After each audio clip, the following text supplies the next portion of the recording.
I'm looking to hire my first employee to help me with pretty much everything I can delegate. Mike and Devin, when your business started to grow, how did you increase your workforce? What position did you fill first? And did you hire part-time in the beginning to see if he or she was a good fit? I'll go first. Yeah. So the very first job that I outsourced was customer service. So I did it. I wanted to do it first because until you know your products and your customers, you kind of need to know that. You need to know what kind of issues they're having, get to know your customers. And then I held on to it too long. Like I really should have given that up and take advantage of that time to grow the business. So customer service was the first one. I did hire it part-time because on Amazon, you just don't need that much customer service unless you're doing serious volume. One person, an hour a day sometimes is overkill starting out. So that's exactly the first one that I did. And then later on, I started outsourcing other things like hiring someone to do graphics and packaging. As we're launching more products, I knew someone who did that. So it made more sense for me just to have them do that full time for us. And then they were also really good at like landing page images and graphics, things like that. So that was a position that I was easily able to keep them busy with for a while. So those are the first two positions. What about you, Devin? Yeah, so early on, I mean, I guess I can kind of like, because we made some hiring mistakes too over the years. So the first thing, like I kind of got help with customer service by like my wife taking that over. So I agree with Mike that, once you kind of understand that, that's a great place to start.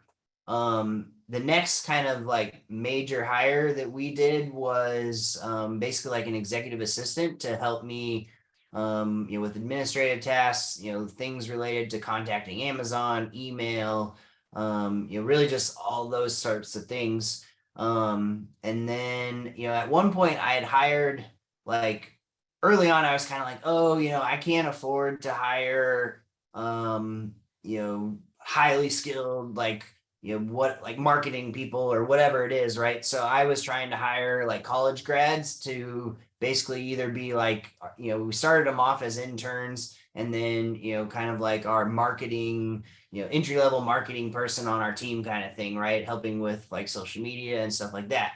The downside of that was, realistically somebody coming out of college, they have expectations about like salary requirements and all these things. And in general, I mean, call it what it is. Like they want to be paid $1 million, but don't have $1 million worth of experience kind of thing. Right. And so what I actually found was, it was more expensive and I couldn't actually grow and get the help I needed because they didn't know how to take me where I was going. Right. Like they were limited to what I could teach them. And that just wasn't, a great thing, position really. So what I actually started doing is now I try to hire somebody that has done what I need, and then, basically like help, they will be able to take us where we need to go kind of thing.